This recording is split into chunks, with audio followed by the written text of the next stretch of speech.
Let's bring on a man that is, well, he's got to be happy. His team is 4-0 right now. Time for the Brady Hoke Report. It is sponsored by Sunroads Kearney Mesa Hyundai.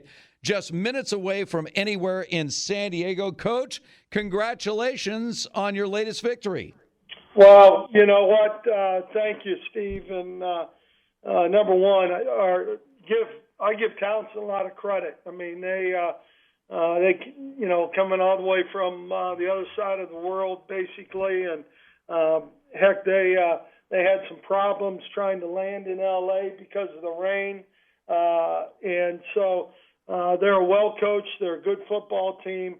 I think Rob does a great job, has for many years. I liked how his team's demeanor was and how they came out and played. Now I can say the opposite of our Aztecs. I did not think that we came out on both sides of the ball with the intensity that you need to have to go win a football game and to, more importantly, to get better so that you can win a championship. All right, well, let's start with the Greg Bell situation. Give us an update on your running back. He'll be fine. He'll be fine. It was a little residual from the week before. All right, so he'll be okay. Obviously, he went down on his second care. Was it a shoulder situation, Coach? Yeah. But the one thing that we're really happy about, Chance Bell, Keegan Williams, Jordan Bird, Jalen Armstead at the end of the game. I mean, to get those guys cranked up and to watch all of them get out there and run the football, and that offensive line did a nice job, especially after the first quarter, I think, of really owning the line of scrimmage. So, we're excited. Jordan Bird, a couple more touchdowns. I mean, he has really become your big play guy. Tell us about Jordan for a lot of the listeners out there, because obviously our big focus always seems to be on Greg Bell. How has Jordan Bird fared, in your opinion? Because all the times I look up, it seems like he's breaking off another big run. Well, Steve, he is by far one of the hardest working guys on our football team. I mean, and he can do so many things, from running the ball out of the backfield to punt returns to kickoff returns to catching the ball out of the backfield. And he really is a guy who loves to play. He's got great toughness to him because he gets beat up a little bit. He's not the biggest guy in the world, but he'll answer the bell at every time that he can. All right, let's talk about the quarterback situation. So Lucas Johnson got the start for you guys, and the numbers were not overwhelming. 16 of 25, 149 yards, a touchdown, and an interception. He really didn't run the ball so much in this game against Towson.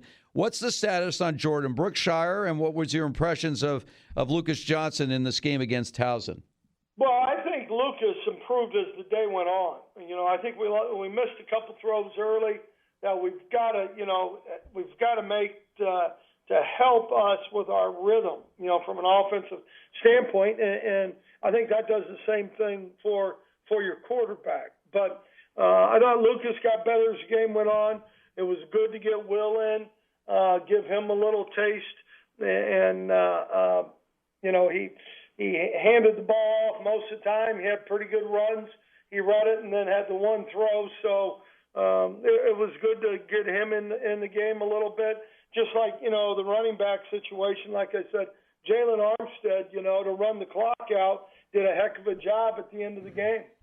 All right, so this game really almost played out like the New Mexico State game, where the team just seemed to be out of sorts early on, and I don't know if you cracked the whip at halftime or whatever you did, Coach, because obviously the Aztecs like a much different team in that third quarter, much as they did against New Mexico State. You counter that with the big start against Arizona. So where can you get that consistency where your team is 100% focused and ready to roll once the game begins? Yeah, well, and that's the goal, as you know. I mean, we can't start slow. We've been pretty good defensively early in games. but we haven't finished a couple halves from a defensive standpoint. When that bothers me, and that's something I think people will try and take advantage of.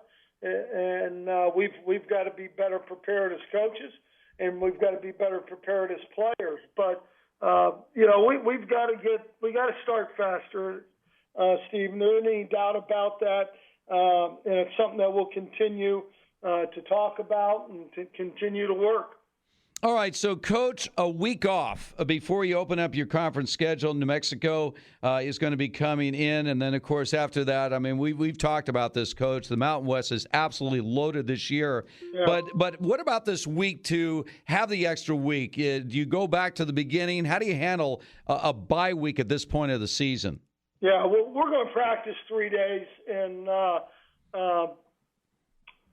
a lot of it early in the week will be a little bit to timing. I mentioned that before, routes on air, timing for the quarterbacks, timing for what our wide receivers, because I think that's some of our problem with not connecting the way we'd like to connect there. We'll rest some of the guys who have played a lot of football.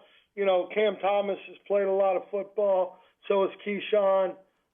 So some of those guys, Zach Thomas, will give a little bit of rest, and then fundamentals. It's always goes back to fundamentals. I was watching us again today, and just an offensive guard staying on the block using his fundamentals could mean everything on one of the outside zone plays. So those fundamentals are things that we're always going to go back to.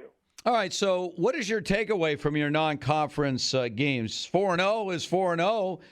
The numbers look perfect right there. But what's your takeaway? Did you get as much accomplished getting ready for the conference schedule with these non-conference games? Well, I think so. I think when you look at it from a defensive standpoint, we played without Taylor Hawkins.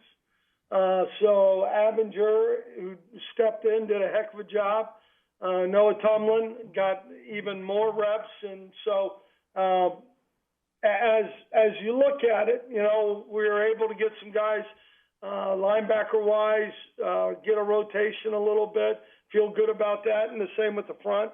And then offensively, I think when you watch the growth, I would say at our quarterback position, I think there's some growth there, and I think the offensive line, but we got to be who we are. We are a run the football. We've got to be great up front offensively and great up front in our front seven on defense, and that's who we are. Well, Coach, I'm looking at the remainder of the home schedule with New Mexico, Fresno coming in, Nevada, Boise. Again, folks, I know it's been a tough haul this year. We won't have to worry about this starting next season with that brand new stadium out of Mission Valley, but we really encourage you. Undefeated Aztecs team knocking on the door of the top 25 right now. Got to get those fans out there to Carson and root this team on. And by the way, in light of that, obviously, it's been difficult. No fans a year ago. Obviously, the fans aren't nowhere near where we're going to see starting next season, Coach.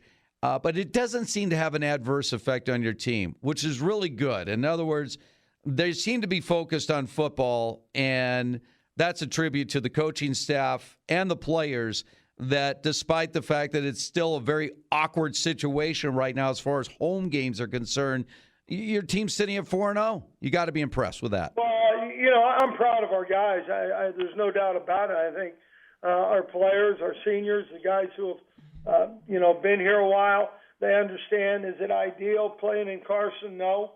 Have the people in Carson been great as far as dignity, health? Yes. We'd love to have our students, and I think that's where you get hurt the most, not playing in San Diego, is your students, because, some of them, that's a pretty good haul up there for them, and I get it, but, if they can do it, we'd love to have them. I'll buy the bus, I'll buy the snack, whatever they need.